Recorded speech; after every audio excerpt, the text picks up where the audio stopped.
नमिता शर्मा और आज हम पढ़ रहे हैं अपना चैप्टर 3 थॉट, उसका सेकंड पार्ट।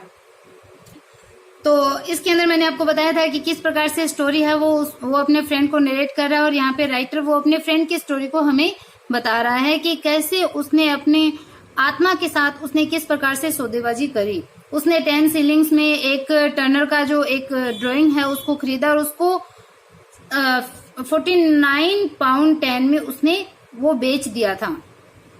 तो इसके बाद में उसको क्या ऐसे प्रॉफिट हुआ, उसने क्या सोचा, ये सारी चीज है वो बार बार उसके माइंड में आती है और वो फिर उसके बाद में वो क्या डिसीजन लेता है। पहले तो वो बोलता है कि इसका आधा प्रॉफिट है वो मैं उसको भेज दूं, डीलर को भेज दूं, लेकिन उसके बाद में क्या होता है देखो। एट अबाउट 3:30 AM चैनल आप वीडियो को स्टार्ट करने से पहले, पढ़ाने से पहले अगर आपने वीडियो को लाइक सब्सक्राइब नहीं किया तो जल्दी से लाइक कर दीजिए, चैनल को सब्सक्राइब कीजिए, बेल आइकन प्रेस कीजिए जिससे वीडियो का नोटिफिकेशन है वो आपके पास आता रहे। और देखो बीच में से जरूर मैं इसमें से जो क्वेश्चन है वो जरूर आपसे क्वेश्चन पूछूंगी। ओनली 1 लाइनर क्वेश्चन है वो पूछे जाएंगे, तो ध्यान से चैप्टर को पढ़ना है और क्वेश्चन भी सुनना है। क्वेश्चन बीच में से भी मैं पूछ सकती हूँ। तो स्टार्ट करते हैं। At about 3:30 AM I woke widely up and according to custom began to review my life errors which are in no danger of ever suffering from loneliness। कि एट अबाउट 3:30 AM की लगभग 3:30 बजे सुबह की AM का time बताया है। तो देखो एट अबाउट 3:30 AM की लगभग 3:30 बजे आई वोक वाइडली अप, कि मैं वाइडली मतलब एकदम चौड़े रूप से, मतलब पूर्ण रूप से मैं जाग गया, मेरी नींद है वो पूरी खुल गई। एंड अकॉर्डिंग टू कस्टम, और कस्टम के अकॉर्डिंग मतलब मेरी आदत के अकॉर्डिंग, आदत के अनुसार, began to review my life error, मैंने क्या किया, रिव्यू लेना मतलब पुनर्विचार करना शुरू किया। माई लाइफ एरर, कि मेरे जीवन की जो एरर थे, जो मेरे जीवन की जो गलतियां थी उस पर विचार करना मैंने शुरू कर दिया। Which are in no danger of ever suffering from loneliness, कि which are in no danger, कि वो कोई खतरे में नहीं थी, ऑफ एवर कभी भी, सफरिंग यानी पीड़ित होना, फ्रॉम लोनलीनेस कि अकेलेपन से या एकांत से वो पीड़ित होने का कोई खतरा उन पे नहीं था, उन एरर्स पे, क्योंकि वो अकेली नहीं होती थी। एरर्स है वो मेरे जीवन में बहुत सारी होती थी, डेली मैं गलतियां करता था और उन गलतियों पे अपनी आदत के अनुसार मैं विचार भी करता था। तो वो 3:30 बजे उठा और अपनी आदत के अनुसार अपनी जीवन की गलतियां हैं उस पर वो विचार करने लग गया, जो कि एकांत से, अकेलेपन से बिल्कुल भी पीड़ित होने का खतरा उन पे नहीं था। From these I reached by way of mitigation my recent successful piece of chaffering and put the latter to the dealer under both examination and cross examination। तो देखो from these कि इन सब से, मतलब जैसे वो अपने जीवन की जो गलतियां हैं इनके बाद में I reached मैं पहुंचा by way of mitigation। तो बाय वे ऑफ मिटिगेशन होता है अपने पाप को कम करना, मतलब अपनी जो गलतियां हैं उसके बारे में सोचूं और उस गलतियां जो मैंने कर ली उसका जो मुझे प्रायश्चित जो हो रहा है उस प्रायश्चित को कम करना। कि फ्रॉम दीज आई रीच, कि इन सब के द्वारा मैं अपने उस मिटिगेशन तक पहुंचा, मतलब मैं अपने पाप को, अपनी गलतियों को हल्का करने के लिए, जो गलतियां मैंने अभी अभी करी थी मतलब, तो उन गलतियों को कम करने के लिए माई रिसेंट सक्सेसफुल पीस ऑफ शेफरिंग, कि आई रीच्ड मैं पहुंचा कहाँ पे, माई रिसेंट सक्सेसफुल पीस ऑफ शेफरिंग यानी जो सौदेबाजी का मेरा जो सक्सेसफुल पीस था अभी हाल ही का, कि मेरी जो सफल सौदेबाजी थी वहां पे मैं पहुंचा। बाय वे ऑफ मिटिगेशन मतलब अपनी गलतियों को हल्का करने के लिए, कम करने के लिए मैं हाल ही में अपनी सौदेबाजी की उस सफल सौदेबाजी के टुकड़े पे मैं पहुंचा, मतलब मैं अपनी सौदेबाजी पे विचार करने लग गया। कि why so my thoughts ran give him half, अब वो सोचता है कि सो माई थॉट्स रैन मतलब मेरे जो विचार है वो दौड़ने लगे। वाई गेव हिम हाफ, कि उसको आधा क्यों दूं, जो अभी वो सोच रहा था ना कि हाफ प्रॉफिट उसको दे दिया जाना चाहिए, अब वो बोल रहा है कि आधा उसको क्यों दूं मैं। अब उसके विचार है वो दौड़ने लगते हैं, विचार चलने लगते हैं कि उसको आधा भी, देखो यहाँ पे रह गया, put the letter to the dealer under both examination and cross examination. तो वो शेफरिंग मतलब उस सौदेबाजी के ऊपर वो ऐसे विचार करने लग गया। एंड पुट द लेटर, उस लेटर को, टू द डीलर का जो लेटर था वो under both examination and cross examination, उसने डीलर को लिखा गया जो लेटर था उसको जांच करने के लिए, एग्जामिनेशन मतलब उसका परीक्षण करना, उस पर विचार करने लगा, उसका क्रॉस एग्जामिनेशन भी करने लगा, मतलब उसकी जांच परख ऐसे करने लग गया, उस पे उल्टे क्वेश्चन भी वो करके वो उस पे जांच करने लग गया। तो उसका एग्जामिनेशन और क्रॉस एग्जामिनेशन दोनों है वो उस डीलर के लेटर पे वो करने लग गया, क्योंकि उसने हाल ही में अभी उस पे अपना जो प्रॉफिट है वो कमाया था। अब वो सोचता है वाई सो माई थॉट्स रैन, कि मेरे विचार है वो दौड़ते हैं, वाई गिव हिम हाफ, कि उसको आधा भी क्यों दिया जाए, वाई भी क्विजोकोटिक, तो क्विजोकोटिक होता है परोपकारी बनना, तो वाई भी क्विजोटिक, कि क्विजोटिक क्यों बना जाए, मतलब इतना परोपकारी है वो क्यों बना जाए, कि मैं इतना परोपकारी ऐसे आदर्शवादी क्यों बन रहा हूँ, उसको आधा भी क्यों दिया जाए। एंड वाई भी क्विजोटिक, मतलब मैं इतना क्विजोटिक क्यों बनूं, मैं इतना आदर्शवादी या परोपकारी मैं क्यों बनूं। This is no word for quixotry, तो दिस इज नो वर्ड, कि ये जो वर्ड है, ये जो दुनिया है वो क्विजोट्री के लिए नहीं है, मतलब परोपकारियों के लिए ये जो संसार है वो नहीं है। It was my I that detected the probability of the drawing note his. अब वो सोचता है कि इट वॉज माई आई, कि ये मेरी आंखें थी, दैट डिटेक्टेड, जिसने पहचाना, the probability of the drawing, कि उस ड्रॉइंग की संभावनाओं को जिसने पहचाना वो मेरी आंख थी, मेरी आंखों ने उसको पहचाना है, उस चित्र की जो पॉसिबिलिटी थी, जो संभावना थी, उसको मेरी आंखों ने पहचाना है, नोट हिज, उसकी आंखों ने नहीं। ही हैड इंडीड फेल्ड, वो वास्तव में क्या हो गया था, फेल्ड हो गया था, वो असफल हो गया था। Did not know his own business, did not know, वो नहीं जान पाया हिज ओन बिजनेस, कि वो अपने खुद के बिजनेस को, अपने खुद के व्यवसाय को भी वो नहीं समझ पाया, नहीं जान पाया। Why put a premium on in aptitude, कि वाई पुट ए प्रीमियम, कि उसको प्रीमियम, ये जो लाभ है, जो भेंट है वो क्यों दी जाए, ऑन इन एप्टीट्यूड, मतलब उसकी अयोग्यता के ऊपर उसको लाभ क्यों दिया जाए, उसको भेंट क्यों दी जाए, उपहार क्यों दिया जाए। नो, ए प्रेजेंट ऑफ से 10 pound at the most would more than adequately meet the case, कि नो नहीं, ए प्रेजेंट ऑफ, की प्रेजेंट के रूप में, एक उपहार के रूप में, से मतलब मैं कहता हूँ 10 pound at the most would more than adequately, देखो मोर देन एडिक्वेटली मतलब पर्याप्त से भी अधिक होना, मीट द केस, की इस मामले में, इस केस में जो 10 पाउंड है वो भी पर्याप्त से अधिक ही राशि होगी, कि प्रेजेंट के रूप में, एक उपहार के रूप में, इस सारे मामले के अंदर 10 पाउंड है वो पर्याप्त से भी अधिक ही होंगे, तो मतलब उसको अब आधे की बजाय उसको 10 पाउंड है वो दिए जाने चाहिए, तो 10 पाउंड उसको दे दिए जाए, ऐसे वो सोच रहा है। अब क्या होता है, sleep still refusing to oblige me, I took a book of short stories and read one, तो देखो sleep still refusing to oblige me, कि मुझ पे आभार करने से जो नींद है वो अभी भी इनकार कर रही थी, मतलब मुझे अभी भी नींद नहीं आ रही थी। I took a book of short stories, कि मैंने शॉर्ट स्टोरीज की एक किताब को लिया, कहानियों की एक किताब उठाई, एंड रीड वन, और एक पढ़ने लगा।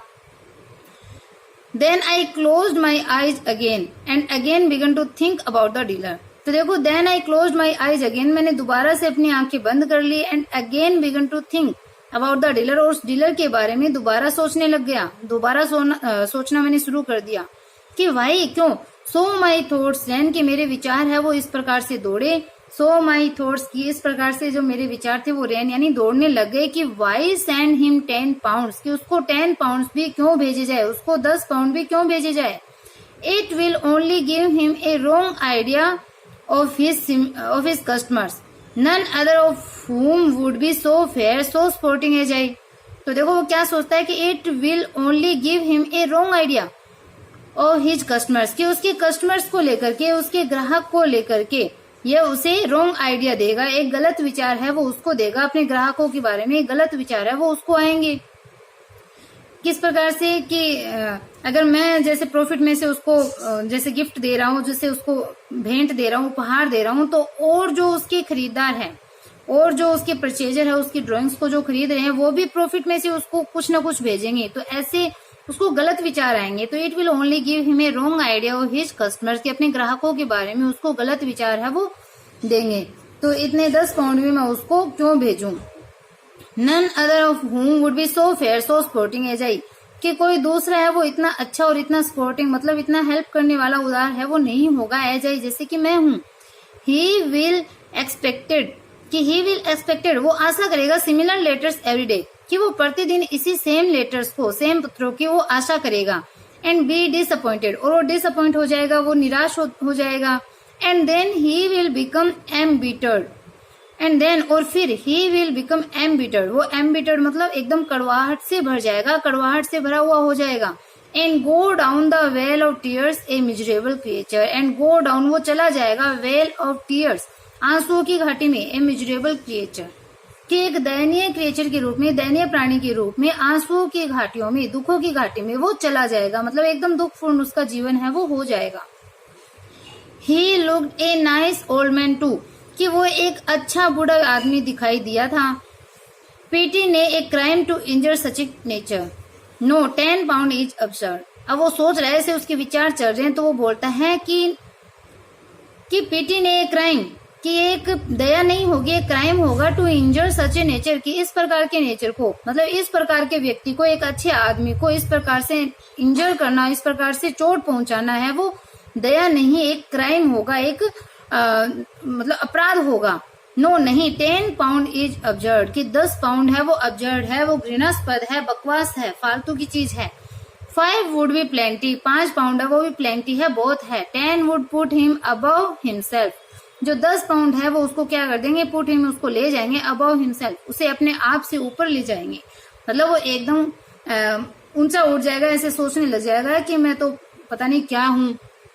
इस टाइप से। तो 10 would put him above himself, जो 10 है वो उसे अपने आप से ऊपर उठा देंगे। While I was dressing the next morning, I thought about the dealer again. तो देखो इसने इतनी बार तो सोच लिया। अब while I was dressing the next morning, की अगली सुबह जब मैं ड्रेसिंग मतलब मैं जब तैयार हो रहा था, तो I thought about the dealer again, मैंने उस डीलर के बारे में दोबारा सोचा, उस विक्रेता के बारे में दोबारा से सोचा। Why should I sow my thoughts then directly I had for the first time in my life brought off the financial coup, spoil it by giving a large part of the profit away। तो वो क्या सोच रहा है, so my thoughts then, कि इस प्रकार से मेरे विचार दौड़े। Why should I, कि क्यों मैं, डायरेक्टली मतलब प्रत्यक्ष रूप से, I had for the first time, कि पहली बार मैंने लिया है, in my life मेरे जीवन में, brought off financial coup, कि इस प्रकार का प्रत्यक्ष जो लाभ है, जो फाइनेंशियल कूप है, मतलब जो आर्थिक जो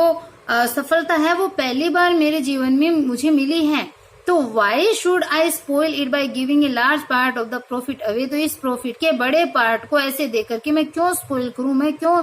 खराब करूं, बर्बाद करूं इस प्रॉफिट के बड़े हिस्से को देकर के। was not that flying in the face of the goddess of business whoever she may be, कि was not that flying in, कि क्या ये flying in यानी तिरस्कार नहीं होगा, the face of the goddess of business, कि व्यापार की जो देवी है उसका क्या ये अपमान नहीं होगा, मतलब देवी लक्ष्मी का क्या ये अपमान नहीं होगा, जो जिन्होंने मुझे ऐसे प्रॉफिट दिया है। whoever she may be, जो कि वो हो भी सकती है, मतलब अगर मैंने ऐसा काम किया तो क्या व्यापार की देवी मुझसे नाराज नहीं हो जाएगी, क्या वो मुझसे रूठ नहीं जाएगी, जो कि हो भी सकती है। was it not asking her to disregard me only a day or so after we had at last got on terms, कि was it not asking her to disregard me, कि क्या वो मेरा डिसरिगार्ड नहीं कर देगी, मतलब क्या वो मेरे से रूठ नहीं जाएगी। only a day or so after, कि केवल एक दिन या 2 दिन, मतलब 1-2 दिन पहले ही तो we had at last got on terms, कि हम इस प्रकार से मिले हैं, हमारे जो रिलेशन है वो ठीक हुए हैं, कि हम 1-2 दिन पहले ही तो मिले हैं, मतलब अभी तो मुझे प्रॉफिट हुआ है, तो क्या वो देवी मुझसे नाराज नहीं हो जाएगी, वो हो भी सकती है क्योंकि अभी हम मिले हैं, और वो फिर बाद में क्या मेरा डिसरिगार्ड नहीं कर देगी, मतलब मेरे से रूठ के चली नहीं जाएगी। There is no fury like a woman scorn, कि देयर इज नो फ्यूरी, कि कोई भी फ्यूरी, कोई भी गुस्सा ऐसा नहीं है, लाइक वुमेन स्कॉर्न, की एक वुमेन स्कॉर्न मतलब एक अपमानित जो स्त्री होती है, स्कॉर्न मतलब प्रताड़ित की हुई अपमानित स्त्री के समान किसी और का गुस्सा नहीं होता है, मतलब सबसे अगर स्त्री कोई गुस्सा हो जाए तो बहुत ही खतरनाक चीज है वो हो जाती है, तो एक अपमानित स्त्री के समान कोई और है वो गुस्से में नहीं हो सकता है। It would probably be the end of me, कि इट वुड प्रोबेबली, कि संभवतः या शायद, it would be the end of me, इससे मेरा एंड ही हो जाएगा, कि शायद मेरा अंत ही हो जाएगा। City magnates are successful probably just because they don't do this foolish impulsive things, कि सिटी मैग्नेट्स, जो शहर के जो मैग्नेट्स होते हैं, जो व्यापारी होते हैं, आर सक्सेसफुल, वो सक्सेसफुल होते हैं, सफल होते हैं, प्रोबेबली संभवतः जस्ट बिकॉज, केवल इसलिए कि दे don't do these foolish impulsive thing, कि इस प्रकार के वो मूर्खतापूर्ण और जो इम्पल्सिव मतलब भावुकतापूर्ण जो थिंग्स है, चीजें हैं, वो नहीं करते। कि शहर के जो व्यापारी है वो शायद इसीलिए सक्सेस होते हैं, सफल होते हैं, क्योंकि वो इस प्रकार की मूर्खतापूर्ण और भावुकतापूर्ण चीजें नहीं करते। Impulse is the negation of magnetism, कि भावुकता है वो मैग्नेटिज्म को नकारना है। मतलब जो भावुकता है वो जो मैग्नेटिज्म मतलब जो व्यवसाय है, व्यापार है, उसको जो व्यापारिक सफलता है उसको इनकार करना है, उसको नकारना है। If I am to make any kind of figure in this new role of fine art speculator, so my thoughts continued, I must control my feelings. तो उसके जो विचार है वो अभी भी कंटिन्यू है, लगातार है। वो सोच रहे हैं कि if I am to make any kind of figure, कि यदि मैं किसी प्रकार से ऐसे सक्सेस हो जाऊं इन दिस न्यू रोल, इस नए रोल में, इस नई भूमिका में, ऑफ फाइन आर्ट स्पेक्युलेटर, कि इस फाइन आर्ट मतलब जो कला करती है उसको, स्पेक्युलेटर मतलब उसको पहचानने के इस नए रोल में अगर मैं सक्सेसफुल हो जाता हूं तो आई must control my feelings,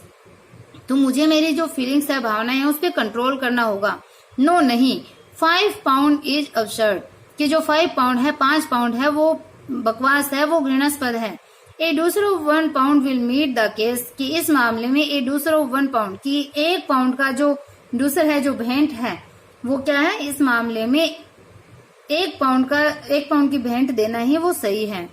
it will be nothing to me, कि ये मेरे लिए कुछ नहीं होगी, मतलब मेरा इसमें कोई भी मेरे पे असर नहीं पड़ेगा। और एट एनी रेट, और किसी भी रेट पे, किसी भी कॉस्ट पे, किसी भी कीमत पे, नथिंग सीरियस, ये सीरियस भी नहीं होगा, ये गंभीर नहीं होगा। But a gift of quail and mannas from a clear sky to the dealer without his doing him any harm. But a gift of quail and manna from a clear sky, के clear sky से मतलब बिना किसी परिश्रम के, बिना किसी मेहनत के, एक जो सीधा सा जो गिफ्ट होता है, टू द डीलर, उस डीलर के लिए, हाउएवर यद्यपि डूइंग हिम एनी हार्म, कि यद्यपि बिना किसी मतलब बिना किसी प्रयास के, बिना किसी काम किए हुए,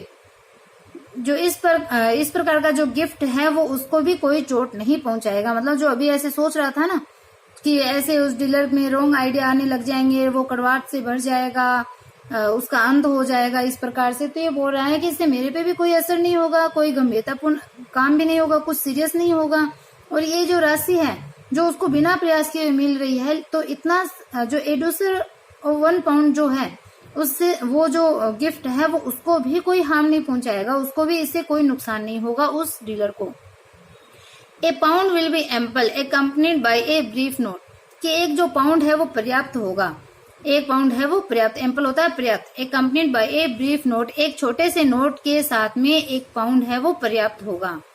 the note was to the effect that I had sold the drawing at a profit which enabled me to make him a present, because it was an old and perhaps old belief of mine that one should do this kind of things. Good luck should be shared. कि the brief note was to the effect, कि ये जो note था was to the effect, वो इस प्रकार से था, ये जो पत्र है वो ऐसे था, that कि I had sold the drawing at a profit, कि एक लाभ के ऊपर मैंने ड्राइंग को, उस चित्र को बेचा, which enable me, जिसने मुझे enable बनाया, समर्थ बनाया,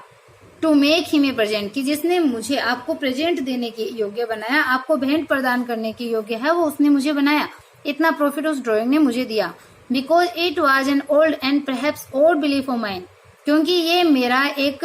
पुराना और शायद और मतलब कुछ विचित्र तरीका मेरा है, कि मेरा ये विश्वास है जो कि पुराना और विचित्र हो सकता है, आपको लग सकता है ये एक अजीब सा है, पुराना है, लेकिन ये मेरा विश्वास है दैट की one should do this kind of things, कि एक व्यक्ति को इस प्रकार की चीजें करनी चाहिए। Good luck should be share, कि जो अच्छा जो लक है, अच्छा जो भाग्य है वो शेयर करना चाहिए। I had the envelope in my pocket containing the note and the cheque when I reach the club for lunch, and that afternoon I played bridge so disastrously that I was glad I had not posted it, कि I had the envelope in my pocket containing the note and the cheque, कि उस note, उस पत्र और उस check को साथ में लेते हुए उस एनवेलप को मैंने अपनी पॉकेट में डाला, मैंने अपनी जेब में रखा। When I reach the club for lunch, कि जब मैं लंच करने के लिए क्लब में पहुंचा तो मैंने उस पत्र और चेक के एनवेलप को मैंने अपनी पॉकेट में डाला। एंड दैट आफ्टरनून, और उस दोपहर को, आई प्लेड ब्रिज सो डिजास्टरली, मैंने खतरनाक रूप से, जो ब्रिज एक खेल है, उस खेल को खेला। दैट खतरनाक रूप से खेला, मतलब वो उस खेल के अंदर अपना सब कुछ हार गया, वो उसमें लॉस हो गया था, पैसे हार गया था। दैट आई वॉज ग्लेड, तब मैं क्या हुआ, आई वॉज ग्लेड, मैं खुश था कि I had note posted it, कि मैंने इसको पोस्ट नहीं किया, मतलब वो 1 पाउंड है वो भी मैंने नहीं भेजा, इसके लिए मैं खुश हुआ, क्योंकि मैं उस ब्रिज वाले जो गेम था उस गेम के अंदर, खेल के अंदर मैं हार गया था। After all so my thoughts ran as I destroyed the envelope and contents, such bargains are all part of the game, कि सो माई थॉट्स रैन, कि मेरे जो विचार है वो दौड़ने लगे, as I destroyed the envelope and content, कि मैंने उस एनवेलप को और जो कंटेंट मतलब उसमें जो सामग्री थी उसको फाड़ने के साथ ही जो विचार है वो मेरे मन में, मेरे विचार चलने लगे कि आफ्टर ऑल, आखिरकार, such bargains are all part of the game, कि ये जो बार्गेन जो होती है, जो सौदेबाजी होती है, वो गेम के ही हिस्से होते हैं। Buying and selling are a perfectly straightforward matter between dealer and customer, कि खरीदना और जो बेचना होता है वो डीलर और कस्टमर के बीच में एक सीधा सा मामला होता है, एक सीधी जो व्यापार है वो व्यापार की चीज होती है, मतलब खरीदना और जो बेचना वो एकदम सीधा सा मामला होता है, किनके बीच में, डीलर और कस्टमर के बीच में। The dealer ask as much as he thinks he can extort and the customer having paid it is under no obligation whatever to the dealer, कि the dealer ask as much as he thinks he can extort, कि जो dealer है वो उतना जितना सोचता है वो उतना ही उसको खींचता है, मतलब डीलर उतना मांगता है जितना वो मांग सकता है, जितना वो उसको आगे लेके जा सकता है, खींच सकता है, उतना वो मांगता है डीलर किसी भी चीज का। एंड द कस्टमर, और जो कस्टमर होता है, जो ग्राहक होता है, हैविंग पेड इट, इसका भुगतान करने के बाद में, मतलब जो ग्राहक है वो इसकी जो कीमत चुका देता है उसके बाद में, इज अंडर नो ऑब्लिगेशन, वो किसी प्रकार से ऑब्लिगेशन मतलब किसी प्रकार से बाध्य नहीं होता है, व्हाटएवर टू द डीलर, कि उस कीमत चुका देने के बाद में कस्टमर है वो डीलर के प्रति, उस ग्राहक के प्रति किसी भी प्रकार से बाध्य नहीं होता है। द इंसिडेंट इज क्लोज्ड, और जो इंसिडेंट जो होता है, जो घटनाक्रम जो होता है, मामला होता है, घटना वहीं पे क्लोज हो जाती है, वहीं पे खत्म है वो हो जाती है, और यहाँ अपना चैप्टर है वो खत्म हो जाता है। तो मैंने क्वेश्चन की बात करी थी, तो आपको क्वेश्चन ये बताना है कि उसने सबसे पहले विचार है वो क्या किया था, जब सबसे पहले उसके माइंड में जो विचार आए थे, उसके जो थॉट्स है वो रैन मतलब जैसे आया था, तो उसने सबसे पहले क्या विचार किया था, वो चीज आपको कमेंट बॉक्स में कमेंट करके बतानी है। Okay, bye, have a nice day. अगर चैप्टर समझ में आ रहा है देन लाइक करना, सब्सक्राइब करना बिल्कुल भी ना भूलें। बाय।